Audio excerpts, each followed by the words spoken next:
Ladies and gentlemen, welcome to By the Horns, Bitcoin podcast about South Africa. And today I'm joined by Carel de Villiers, a returning guest. Welcome, Carel. Good to see you again, man. How you been? Thanks, Ricky. Yeah, thanks for having me up on the show again. Been pretty well. Normal ups and downs in this space. So yeah, look forward to the podcast.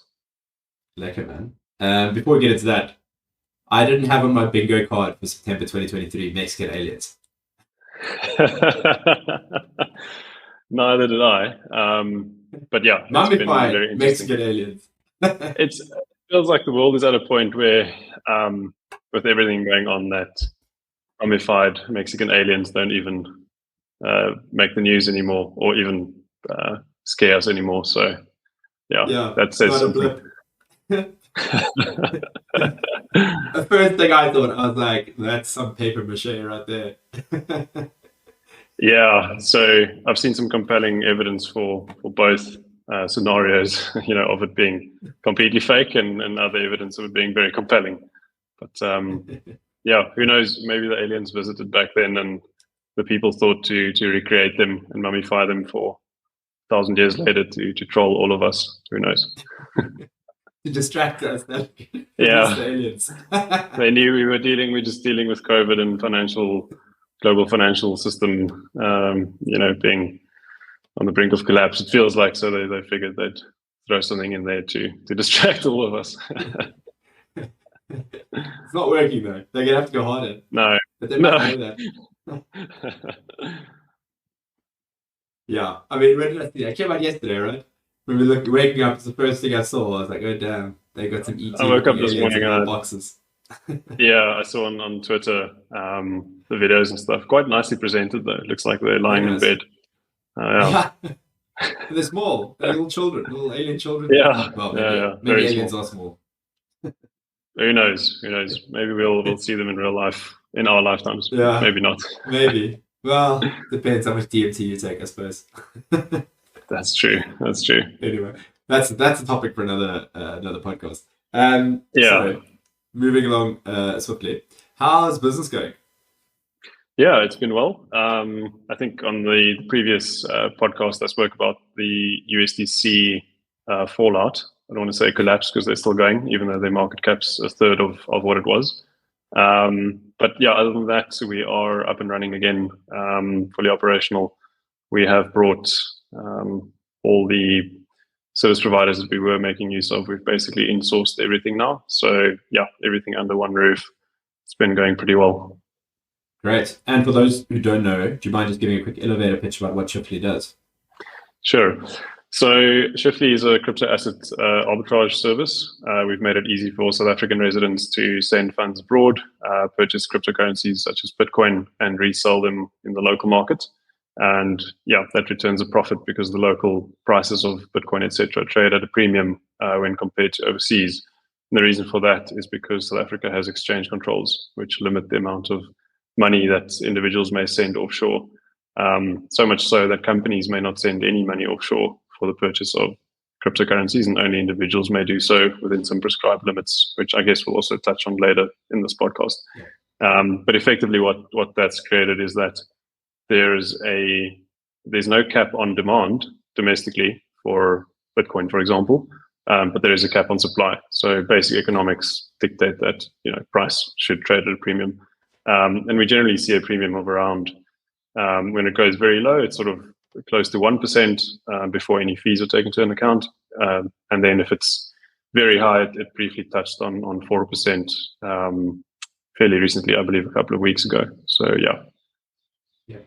And you guys are doing the Lord's work, because what people don't understand about the arbitrage guys is that you are the ones who are providing the liquidity in the local markets. There's a reason there's Bitcoin for sale in South Africa. If you go to an exchange like Luna or Vala, it's because the arbitragers are bringing the Bitcoin in.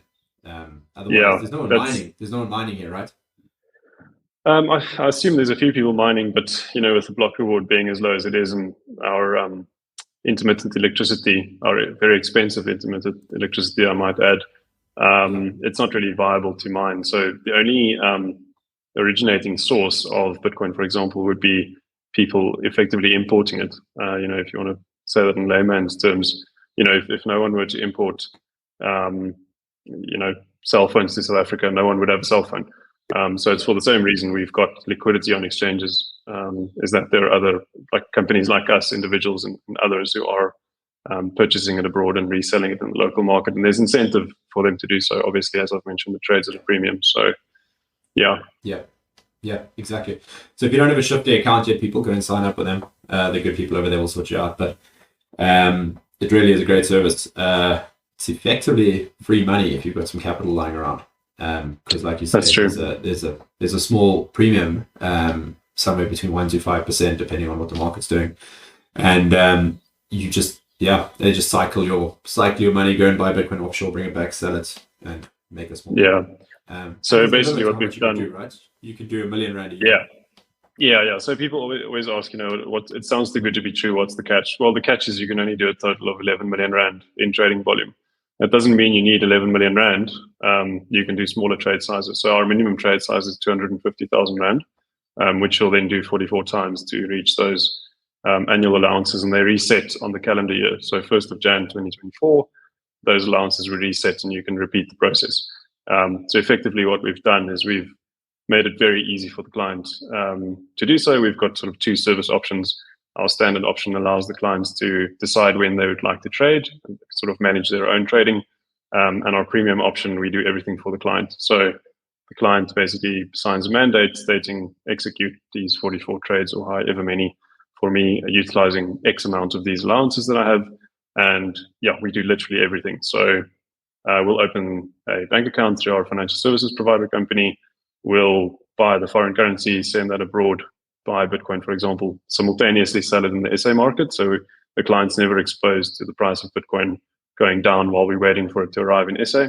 And then that process is repeated until the client's funds have been traded. And then the following day, we return the funds to the client minus our service fee, which is 20% of the profit generated, and that includes VAT. Yeah. So it's very important for people to understand that people hear this and like, you're going to take 20%, I can go do this myself. You can't go do this yourself because you need to have the pools of liquidity. Because what you guys are doing is you're buying and selling instantaneously and simultaneously on the same trade on opposite ends, right? So if you're selling your Bitcoin on one side, you're buying on the other side. And if you're doing it yourself manually, which is what people used to do back in the day, you run that 10 minutes to 30 minutes, depending on how long block times take to come through. There's a window, and a lot can happen in the Bitcoin price in that window. And your 4% margin you're working on can get erased very quickly in half an hour, and you end up underwater on the trade. Yeah, very much so. So in addition to that, you actually also need access to, cheap foreign exchange. And when I say cheap, I mean you need to be able to convert rands to foreign currency because you can't buy Bitcoin overseas in rands. You need to buy it in dollars or euros or pounds, for example. So with our in-house financial services provider company, we can offer that at rates that no one by themselves would have access to. Like you would never get access to such low, spreads on the conversion. And then there's also another benefit that because we're doing bulk volume, we literally get the lowest fees on the exchanges. So as you've mentioned, the 20% might sound like a lot, but you're probably going to run into effectively more costs if you're trying to do this yourself and run additional risks, which we don't have. Yeah, and remember that's at risk for you guys because you're taking it only when you make a profit. You're taking 20% of profit. Correct. So we're incentivized. Underwater. You're incentivized. Exactly. Yeah. So we won't execute trades that would result in losses. Otherwise, we're not making anything, right? So we're very much incentivized to produce the maximum return for the client. So our incentive is aligned with what the client's trying to achieve. Yeah, absolutely. So this discussion is very important for what we're going into next, which is the state of crypto regulation in South Africa, because I want people to understand that you've been operating a business in the crypto landscape, for 4 years now? 3 years? Yeah, since 2019. So I believe it's 4 years. Yeah. So you've obviously seen the landscape go from completely unregulated to where we are now, where actually there's laws on the books and things have been promulgated. And so you understand what's actually happening in the landscape because you're directly affected by it. So pre last year, there were no regulations that have been passed, no laws have been passed. What was the landscape looking like from a regulation perspective then, like pre-2022? So it's quite interesting. I came into the space during 2013, just heard about Bitcoin from another Carel van Wyk, who I believe has also been on the podcast before. And yeah, there was no regulation. And I had an early account on BitX, which then became Luno. And on a day when I was Googling about Bitcoin in South Africa, I came across a paper published by the South African Reserve Bank in 2014. And it was titled, it said, they basically recognized, decentralized virtual currencies. And at the time, they were basically going on about Bitcoin, Litecoin, and Ripple. Those seem to have been the most promising before the massive altcoin explosion that we've seen subsequent. And the paper basically revolved. It was phenomenally ahead of its time when it was published in December 2014, and it essentially revolved around what are these things, what are the risks that they see, how can these things potentially be used to innovate in the payment space, etc. But they basically just said, this is our position paper on these things. It's unregulated, but we are cognizant of them, and we are looking into this further. And that's now, in a year from now, it's coming up on 10 years ago. So that was literally it. Then fast forward another 2 years to 2016, the Intergovernmental FinTech Working Group was established. What they realized was that something like Bitcoin is so novel and so all-encompassing on a variety of different factors. It could be used as money, it could be used as a store of value or an investment. It could be used to evade all sorts of laws, etc. So they basically formed this IFWG for short, which still consists of the South African Financial Intelligence Center, the Financial Sector Conduct Authority, the National Credit Regulator, South African Reserve Bank, South African Revenue Service, and last but not least, the Competition Commission, which is an interesting addition to that. So yeah, those are sort of all the regulatory bodies that they felt would need to weigh in on regulating cryptocurrencies. So that was sort of it. Not a lot happened until sort of June 2021, when the IFWG published. So they put together a working group which consists of members of all these regulators, and they published the position paper in June 2021, in which it stated that they've come up with 25 recommendations that they want implemented in a phased and structured approach. And these things basically, if you had to summarize, they sort of speak to three main areas. The first being AML CFT, so that's anti-money laundering, combating of financing of terrorism, and that largely ties in with the FATF, Financial Action Task Force, which I believe we'll touch on later as well. So that was the first point. And then secondly, they were concerned with cross-border financial flows. In South Africa, we've got exchange controls, which we've briefly discussed in the intro.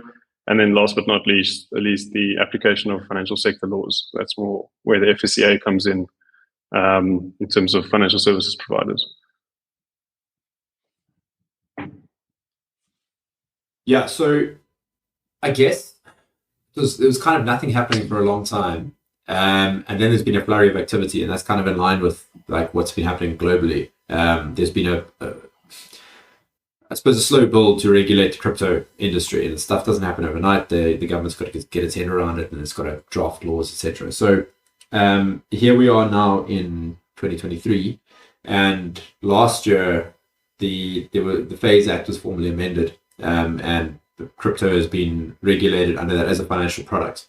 There were a couple of exclusions on that, but basically all cryptocurrency gets regulated as financial products under the FAIS Act, which means it can now be sold by financial advisors and financial service providers. So it's kind of really been brought into the formal industry and into the fold. So just off the top of your head, like, what is your take on the act itself, and what's been promulgated in that act? So I think the most interesting thing for me was that they included Bitcoin as a financial product. Bitcoin doesn't have any central issuer, firstly, and secondly, it's a bearer instrument. It's something you can self-custody, like gold, for example. And gold is not regulated as a financial product. It's actually recognized as a means of payment in South Africa. So you can actually pay with a Kruger rand. I guess not that that's commonly acceptable, because it's not easily divisible. Whereas something like Bitcoin is very easily divisible, with Lightning Network, and there is a viable payments use case for it. So that's the first thing that I found very interesting, that they saying it's a financial product, because traditionally financial products are centrally issued. A company might go public and list on a stock exchange and issue shares. And one could argue that that's quite clearly a financial product, which is then under the FAIS Act can be Financial Advisory and Intermediary Services Act can be sold by financial advisors, and you can create funds under the financial services provider framework, etc. So that was the main interesting point that I found. But other than that, it's quite early. I actually met with the FSCA a couple of weeks ago, and how the framework works is, so any business that's engaged in financial services, as defined in the FAIS Act, has to register as a financial services provider. The FSCA is the regulator that oversees that registration process and ensures that you comply to all their requirements. So that's the Financial Services Conduct Authority, right? Correct. Yeah. So FSCA is the Financial Services Conduct Authority. I believe it used to be the FSB, Financial Services Board, prior to that, but they did a rebrand actually fairly recently, a couple of years ago. Yeah. So at this point in time, they've added a product category. So how the FSP framework works is that you get what's called a Category 1 FSP license and a Category 2 FSP license. Broadly speaking, Category 1 is non-discretionary, i.e. you're acting on instruction or on per mandate that you obtain from your client, whereas Category 2 is more geared for discretionary, like, for example, you, like an investment advisor, will construct a portfolio based on his own decision-making without consulting the client. That would be more sort of Category 2 activity. However, within each of these categories, you get a number of products. And there's quite a wide variety of things that fall under this. I think a lot of stuff that the general public doesn't know about. So, for example, your insurance provider is a financial services provider, and they must have the financial products, insurance. And under insurance, there's a number of subcategories like short-term insurance, long-term insurance. I don't know those that well, but the interesting thing with the crypto assets product category, which they've now added, is that it's all-encompassing. So there's no subcategories. Like for ourselves, we specifically do arbitrage. That's our main business revenue driver. We don't really do any other activities. Like we're not an exchange. We don't operate, crypto ATMs, etc. So there's quite a number of potential subcategories, which I can think up, as I've mentioned now. But they've chosen at this point just to have one category that's all-encompassing, and everyone must register by 30 November 2023. If you haven't registered, you will be effectively operating without a license, and I think the FSCA will sanction you initially, and if you then still continue, then they'll penalize you. So yeah, that's sort of where we're at now. It's a massive undertaking for them. If you look at sort of the hedge fund industry, that was the last addition or big sort of change the FSCA had to made, was to accommodate for hedge funds. It was this thing that popped up. There was also a lot of negative press. There was a lot of hype around it because you saw these astronomical returns these hedge funds were generating, and they had to bring it under their purview. So, and just for them to do that, I think took 10 years. And which is quite ironic because it's now almost 10 years, later after the initial paper, and here we have this licensing framework. So, yeah, as you've mentioned, these things don't move quickly at all, and it takes an immense amount of effort and process that it has to follow. These, proposed additions need to be drafted. They need to be gazetted. They need to be reviewed by industry. We submitted a few comments, and I believe probably the bulk of comments came from the large exchanges in South Africa. So yeah, it really does create a big barrier to entry.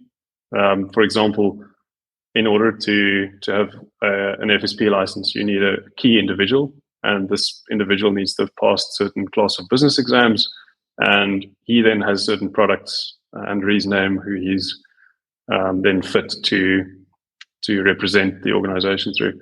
So basically all organizations, including ourselves, need a key individual. Now with cryptocurrency, it's quite interesting because I'm not aware of any 3 or 4 year university degrees you can do in cryptocurrency, but they've made a lot of exclusions for that specifically. So, but I do believe that will come into play. You will have to prove at some point that you're adequately educated to deal with these sort of things.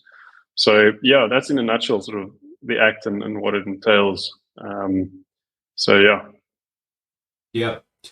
So I was reading through all those submissions, and maybe this is an important thing to touch on.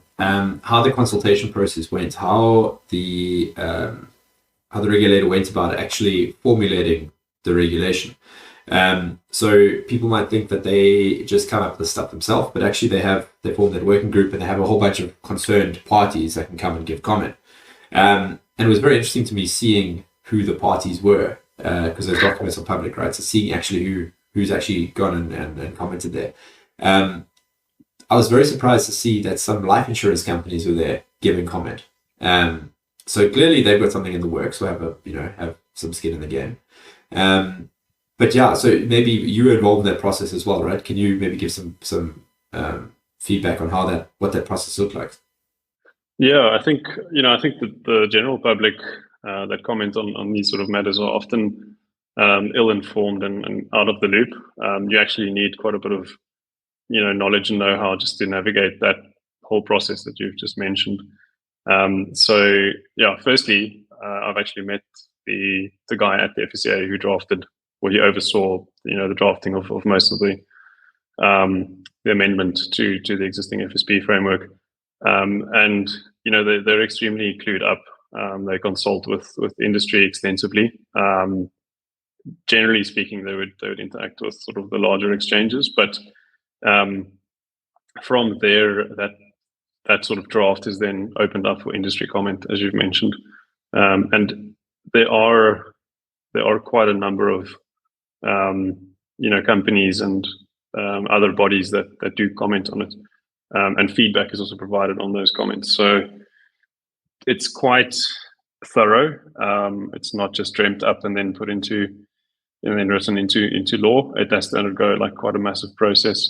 Once those comments are reviewed, I'm not sure how many times sort of that process kicks off, but after that it needs to be gazetted, and then it needs to sit for a number of months, and eventually it will be written into law. And only after that sort of time frame, dates were released for having to register by 30 November, etc. So it's quite a comprehensive process. I don't think they take any shortcuts, and as a result of that, it takes very long. So yeah, it's really a process they have to follow in order to get it right, because it has long lasting. It could have very potentially positive or negative long lasting consequences for the industry, and it's not something they can change quickly. So it really needs to be dealt with a lot of care and attention. Yeah, absolutely. And so on that point, like the ramifications for industry, so you've already mentioned applying for a FSP license. So that window opened in June this year, and it's open until November, end of November. So basically, if you have been running a crypto business now, they've opened a window that you've got to apply for FSP license. So you have a window to apply. And then after that, like you said, there'll be sanction if people don't apply after that. So basically you have to stop trading by November if you don't want to apply for a FSP license. Obviously that application comes with costs. To actually submit the license costs not a lot, like 1,000 odd rand, but it's the compliance side. You have to employ a compliance expert to actually submit your application for you. And we got a quote from one of the guys. They were like, it was 50 grand was their quote. Now I know some people have done it cheaper. You can do it yourself, but you're going to be somewhere in that ballpark. 20 to 50 grand is probably what you're looking at to submit your application. And then, like you said, it's the key individual you have to have on board, which is a monthly carrying cost you have to have employing that person. And then you have to have a compliance team. So, like you said, the exclusion and the cost of doing business is really high. So people running small crypto businesses, it's a case of any regulation, right? Like it squeezes out the smaller players and supports their companies. And this is probably why we've seen the big exchanges be quite happy about it, because it kind of built a nice moat for them. Yeah, I think that's definitely a very real concern. Looking at ourselves, we're luckily operating for quite some time, and we could navigate this, fairly easily. We actually, I've mentioned that we've already got an FSP license, so we needed an FSP license in order to do foreign exchange remittances. Mm-hmm. So in our case, it was quite simple. We just had to add the product category, and we've applied to do so now. Whereas someone like, another player who's offering, who didn't need an FSP license before, who wouldn't have gone through that effort proactively, they would need to apply from scratch. And yes, there are some costs involved, but it's not, it's almost like an indirect cost. You need a key individual. The FSCA isn't too keen on KI for hire, so you almost need someone in your organization to do that function, and the same with compliance. And then it's there's onerous reporting and stuff that you need to comply to from then on out. So it adds a whole lot of complexity, but that is unfortunately the new barrier to entry. So while it creates a bit of a walled garden, and I think some of the exchanges probably like that, it does have its benefits as well. And we can touch on that a bit later, but that barrier to entry, it's not impossible, but I think it's high enough to keep out your run of the mill bad actor. Yeah. Well, yeah. So let's get into the cons first before we get into the pros, because there are definitely some pros, like you mentioned. So from your perspective, like obviously we've talked about the compliance side of it now. That's it. But what are the requirements that are being put on the companies now once they are regulated, from a reporting perspective back to all the different regulatory bodies? Sure. Yeah. So basically, what we've seen, and this is sort of from 2022 till now, is that the Financial Intelligence Center Act, so Schedule 1 of that act was amended, and Schedule 1 contains all the sectors that are listed as accountable institutions. So an accountable institution basically means it's a company within a certain sector that is obligated to register with the center and then report to them on an ongoing basis. Now, the details of reporting, I don't want to go into too much detail, but broadly speaking, banks and other accountable institutions, for example, need to report when they receive cash in excess of 50,000 Rand. They have to report within 3 days. Other types of reporting that you have to do is suspicious transactions reports. So if you have a client that's acting suspiciously, you are by law required to report that to the FIC. And then there's terrorist property reports. So, for example, if someone if there's terrorist property involved, you have to report that. So yeah, that's sort of the FIC basically covered, and CASPs are now included in that Schedule 1 list. So this was published on 19 December, so I think everyone had to register. The due date was earlier this year. Can't exactly remember. I wouldn't say it's extremely onerous, but there are very serious penalties for non-compliance. You can also be audited by the FIC. So yeah, it's not the biggest barrier to entry, but quite a serious, quite a serious registration that needs to be taken seriously. Yeah, and then the only other one that's currently in play, which is what we've discussed extensively, is the FSP framework, FSP license that's now come into play. And what are your views on exchanges now tracking transactions as a matter of just their daily operations? So previously, if you withdrew to your self-custody from an exchange, presumably the exchange would have that on record. They know that your account sent some sats to this address, and that's where it would have ended. Is my presumption. I think that's changing now going forward, right? They have to comply with, more onerous reporting requirements. Yeah, so I guess it sort of ties in with pros and cons, which I didn't elaborate on. But yeah, what did you say we should discuss first? Cons of regulation. Yeah, people want to hear the bad stuff first. Yeah, I mean, look, it's obviously barrier to entry. There's a lot of onerous, compliance reporting related stuff that you have to comply to. It adds cost. It adds barrier to entry. And if we elaborate a little bit more on sort of what the exchanges are doing now in terms of the FATF Financial Action for the Task Force travel rule with regards to making sender and receiver information known.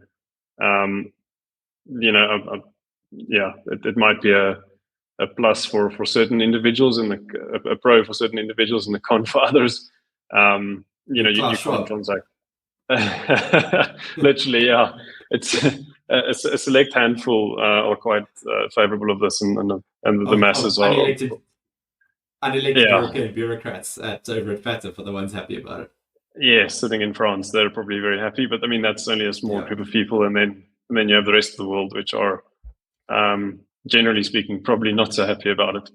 I think that's a big con to focus on. So what we're talking about here is blockchain surveillance, right? These guys are going to start 100% surveillance firms to literally surveil the chain, and you have to assume as an individual user of these exchanges now that any transaction going out of that wallet or that address that you've associated with the exchange is going to be surveilled actively, not just passively. They might go back and look. Now it's there's active surveillance going on there. Yeah, so I'd like to touch on sort of what does it look like in the banking sector and what's coming to the exchanges, which you've touched on. So South African banks are not currently compliant with the travel rule. So I believe it's FATF recommendation 16. That's the crypto specific one, but in general terms, the travel rule basically states that certain information about the sender needs to be attached to the transaction, as well as the receiver. So they want to know who's sending what to who, and that personal information is generally stuff like your name, your date of birth, your address, your generally personally identifiable information. And the scope of that's also ever changing. So what's quite interesting is that the South African banks are not fully compliant to that. However, they're now really pushing hard on trying to push this hard down on the exchanges. However, the banks are partially compliable, so partially compliant. So effectively, if you do an EFT, your bank that you're sending it from, they know who you are because they've KYC'd you. The receiving bank is, in South African context, doesn't have all the information, but they can see some information, like they can see which account it's coming from, which bank it's coming from, etc. I'm not sure where they're at exactly in attaching the rest of your personal information to that transaction. But effectively, what FATF recommendation 16 is trying to accomplish is mimicking that process to the blockchain, which is pseudonymous, right? So I can send you, some sats, and the only known things are, let's say we do an on-chain transaction, the only known things are the sender address and the receiver address, right? My exchange might have known that it belongs to me, and the exchange that you use might have known that it belonged to you. But if I sent it to your hardware wallet, well, no one knows unless you dox yourself through other means. So effectively, this rule can only really be implemented through centralized exchanges, and they would have to either build some service or make use of an existing one. I believe most exchanges will opt to use a third-party service. The one that they're using, the name is called Trust. It's always too ironic, these things, you have to trust that Trust doesn't leak your personal information to the rest of the world, and you don't become part of a honeypot of your net worth if you have a lot of crypto, for example. So yeah, it's quite interesting. Effectively, what would happen is or how they sort of implementing this is, say I use Luno, for example, and you use Valor. You provide me with your receive address. I send you some Bitcoin. Then the exchange would send my information to Trust, and your exchange would send your information to Trust, and then they would effectively make the link between the two to say this is now travel rule compliant. Now, something that's interesting to note is that this applies to transactions of greater than 1,000. It's $1,000 or euros.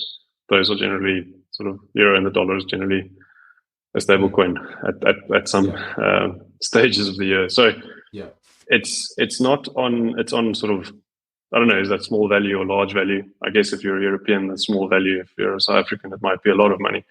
But that's where they're enforcing it at. Now with crypto, it's quite interesting because you can craft your own transaction. So you can just, if you want to send me $100,000, then just craft the transaction with, unique inputs of less than $1,000 at that point in time, and then technically you're compliant. But generally speaking, they try to stop that with other terminology such as aggregation and I don't know other words that they use to try and describe what I've just described. So I don't see this as a positive thing. Transacting, I guess you can view it as, if you go back, thousands of years, the East and the West transacted without being able to communicate to each other because they couldn't speak each other's language, but they communicated through price. They knew like I have to give up X amount of this gold or coins or whatever for Y amount of that, and that's actually communication taking place because a market price is being established, right? So transacting, if you rewind to back in the day, there was no such thing as KYC AML. It's actually a form of speech. So KYC AML in my mind is a bit of is an infringement of freedom of speech. It's freedom. You don't have freedom to transact, and transacting is a method of speech. Like I'm communicating price to you. It's, I guess that's a negative. And again, what's going to happen is, Trust isn't going to offer the service for free. The exchanges will have to pay, a fee. And all of those costs ultimately just get passed down to the consumer at the end of the day. And it's going to make things slower, and it migrates towards a very easily permissioned system to say that, I'm the Financial Action Task Force. I've now sanctioned whatever country, and we know that like I'm trying to send funds to someone in some sanctioned country, and then therefore, this will either not be permitted by the exchanges, or there might be dire consequences for me for trying to do so. So it takes away. They're trying to police. They're trying to sort of permission a system that was designed to be permissionless, which is very conflicting in my mind. Yeah, so there's two things about this here. So the first thing is that it's just brazen bureaucratic takeover. Like no one elected these people. There's no democratic accountability in South Africa for FATF. Like and more importantly, they're not elected even by the people in the country they reside. So FATF is a European institution, and like you say, mainly based in France. But no one votes for them. No one puts them in. There's no democratic accountability, and they make laws that are now governing large swathes of the world's financial flows, in which. Yeah, so they actually don't make laws. They set forth recommendations, and if your country doesn't comply to all of their recommendations, like South Africa, then we put you on a grey list, which is like, you're a little bit naughty, you need to work on it, but that's not the blacklist yet. If you're blacklisted, then you're not allowed to transact with the whitelisted countries, because then we'll blacklist the whitelisted countries. So it's like it's an interesting psychological game. But this is why it's so insidious, though, because they say, oh, no, it's not law, it's not binding, but they put you on a list, and then that list has real ramifications, because when South Africa went onto the grey list a few months ago, everyone was freaking out, and there's all kinds of political pressure in South Africa then to comply, because you're now on FATF's grey list, and that's going to mean we're going to not be able to. But who's going to enforce that regulation that we can't transact with the US and the EU? It's because their politicians buy into it. So it is binding. It's just not. It's like a self-fulfilling prophecy. Yeah, exactly. yeah, and it isn't enforced. It isn't enforced. so that to me, I'm just incredulous about the whole fucking thing. But the good side of it is that Bitcoin is a permissionless network, and I think you and I were talking about this at the symposium a few weeks ago. That for the first time, it's now creating a system where permissioned and centralized exchanges and centralized systems, custodial solutions, will have a worse user experience and a higher cost than self-custodial solutions, because that, like you said, that cost gets passed on to the consumer. That regulatory costs that they have to comply with to pay these chain analysis firms, that's really expensive. That stuff is not cheap. And that thing is passed on to the consumer. So now the exchanges to use their product are going to be more expensive, and it's going to be limited. Like, you're not going to be able to just send Bitcoin to any address from your Luno wallet, because they're going to block you. These guys, we don't know who's on the other side of the address. This hasn't been whitelisted. Sorry, can't send, permissioned. And then people are like, well, screw this. Why am I on the exchange? I can just get my own wallet, as in their terminology, a self-hosted wallet, which is not really what it is. But anyway, I can have my own self-custody wallet and generate infinite receiving addresses, and I'm on my way. And no one's stopping me. So that's the beauty of Bitcoin, right? So ultimately, I think their attempts are going to fail here. It's going to backfire on them. But in the short term, it's going to make people's lives difficult. It's going to be a pain in the ass. So I've got an interesting analogy that I can share on that, and it's so in South Africa we all know that Bitcoin trades at a premium, and that's the premium that we're benefiting from, and we're passing on that benefit to our clients. But it's very interesting. I listened to one of the early talks by Andreas Antonopoulos, and someone in the audience asked the question, I believe it was with regards to the kimchi premium. So they asked, why do we have to give up, or why do we pay more for Bitcoin in Japan, argument's sake? And he said that you don't pay... That's racist, bro. Kimchi's from South Korea. Sorry, South Korea. For some reason, I read the whole FTX story about Sam Bankman-Fried, and whenever I hear arbitrage, I just think Japan. So apologies, South Korea. So effectively, what it boiled down to was he sort of gave a reverse answer to that, where I would say, look, there's some structural inefficiency here, and there's short supply, and that's why the price is trading at a premium. That's like coming from myself from an economics background. But he actually stated it so well. He said that you have to give up more of your fiat currency to buy something of to buy one Bitcoin, for example. You have to give up more fiat currency as someone buying it compared to someone buying it with dollars. And the reason therefore is because your fiat currency cannot move across borders freely. Dollars can move across borders fairly freely, right?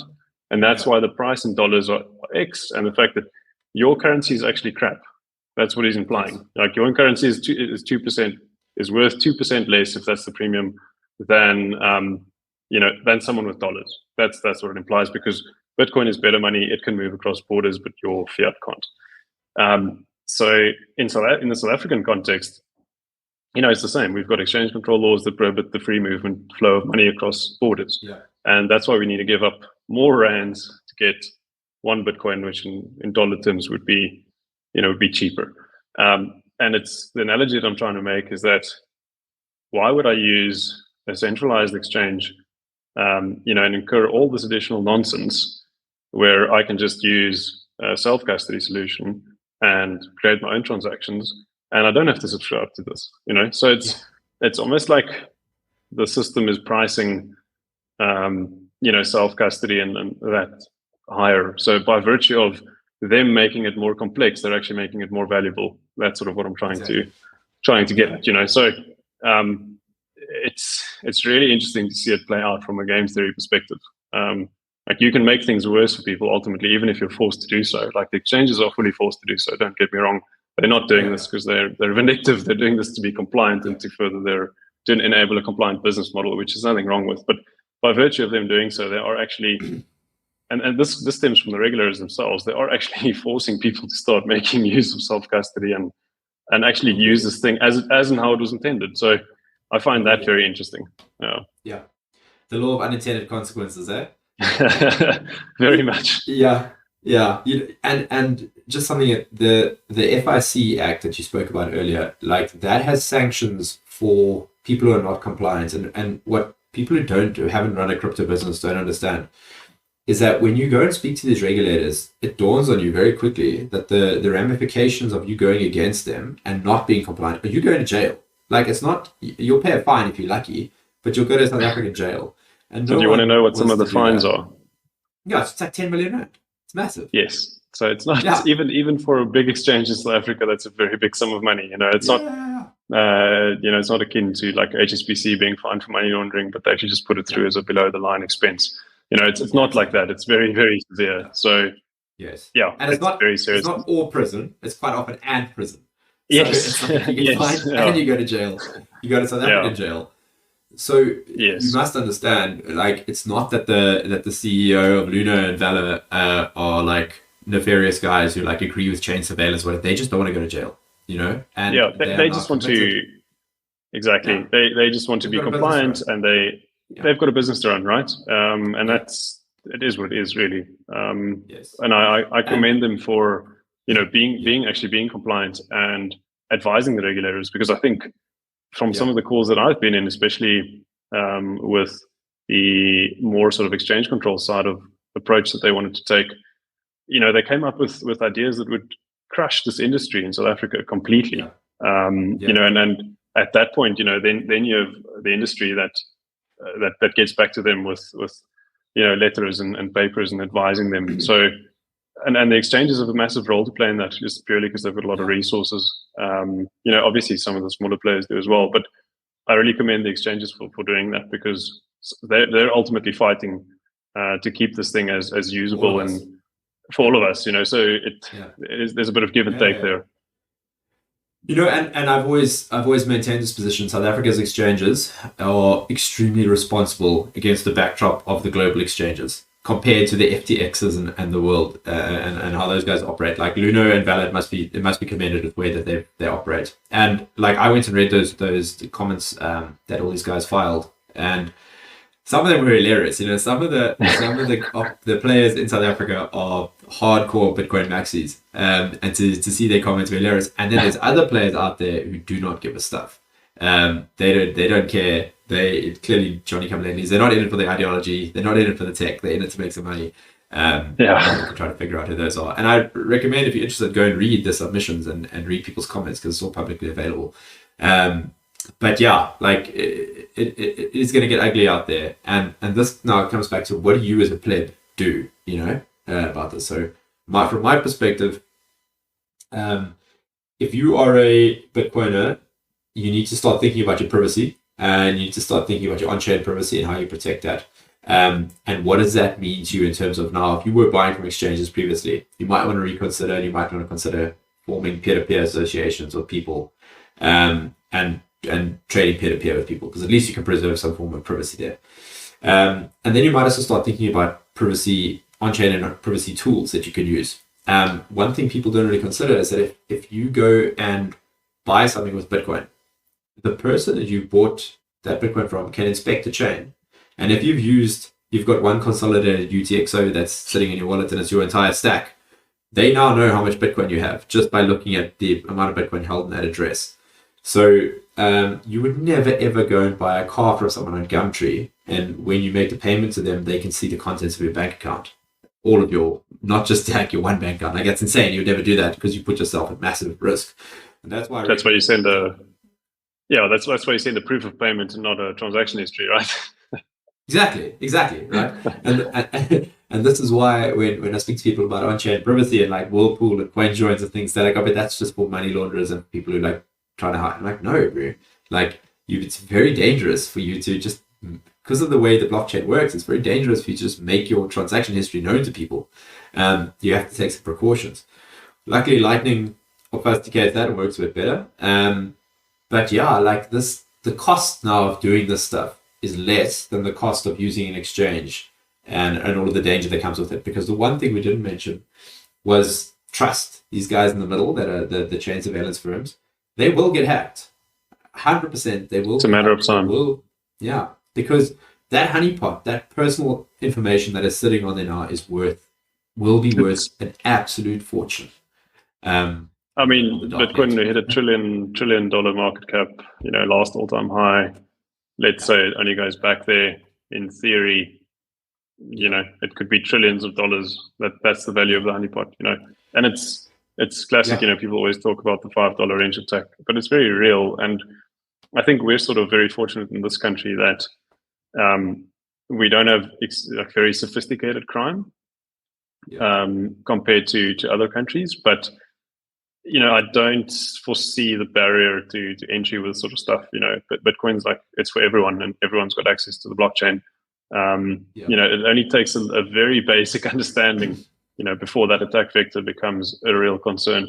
So I think we're a little bit blessed where we have non-sophisticated crime, but I don't think it will take much for it to become sophisticated enough for this to be, a very big security risk. Definitely. So for people who are not aware, Ledger got hacked a while back, and Ledger's client database got hacked. Yeah. So what happened was anyone who bought a Ledger device directly from Ledger, shame those guys can't catch a break, but anyway, someone who bought a device directly from Ledger in Europe and had it shipped to their home, when they got hacked, someone's trying to phone me. Actually, a mutual friend of ours trying to phone me. Anyway, when Ledger got hacked, all of those addresses were sold on the dark web. And then I had a copy.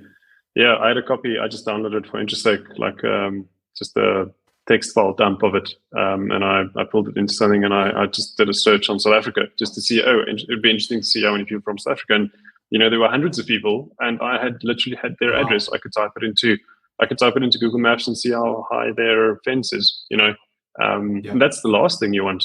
Okay, fair enough. Maybe not.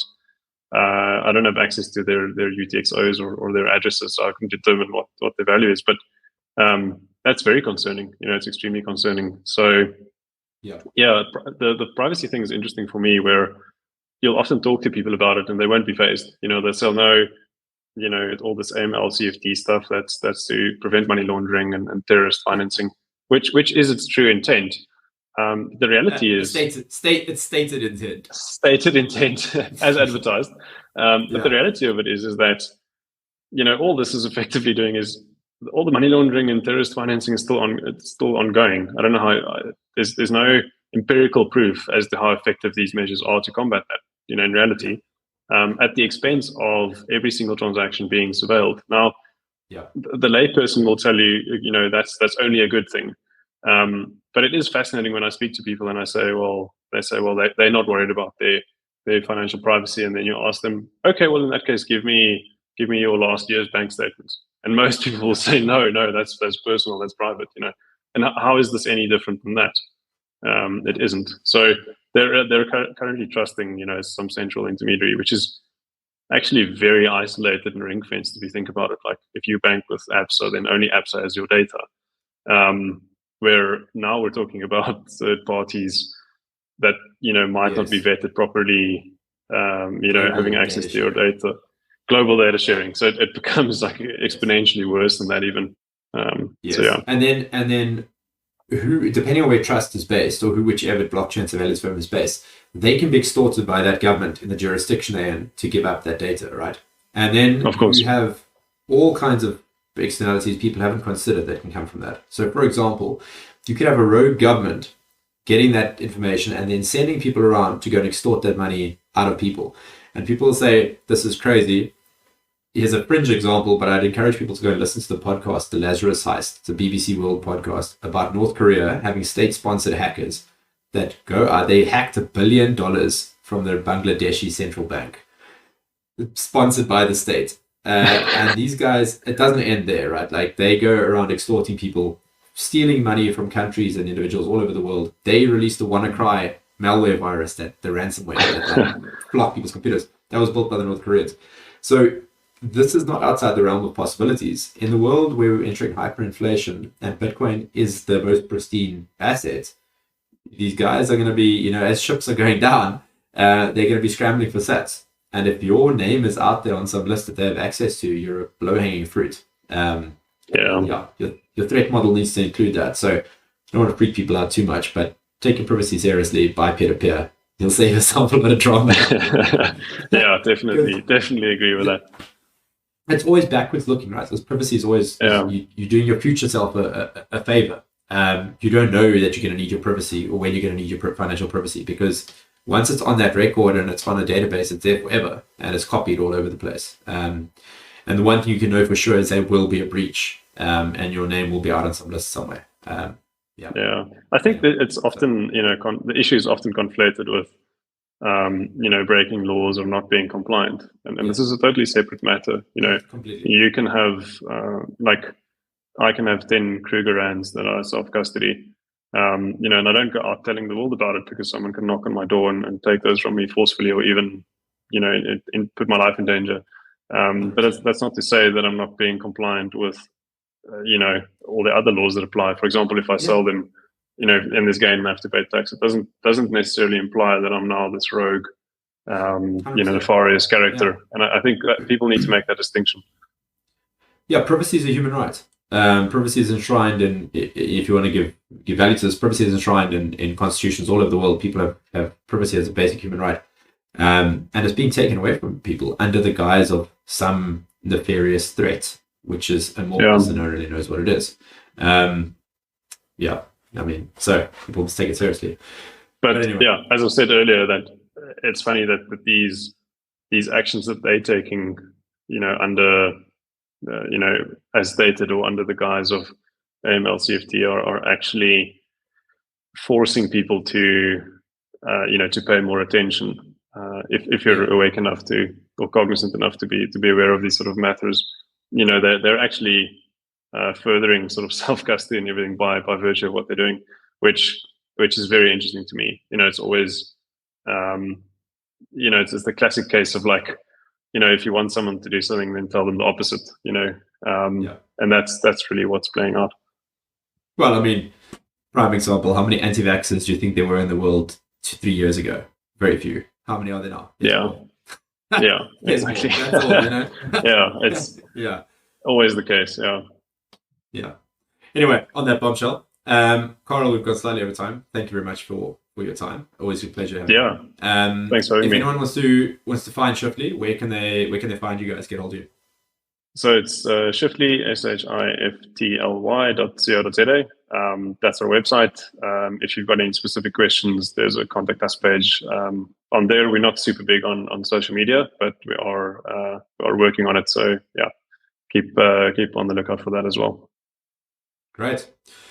Cool. All right, guys. And we will see you all soon. Carel, thank you very much once again, man. Have a good evening. Cool. Thanks, Ricky. Same to you. Lekker. Cheers. Man.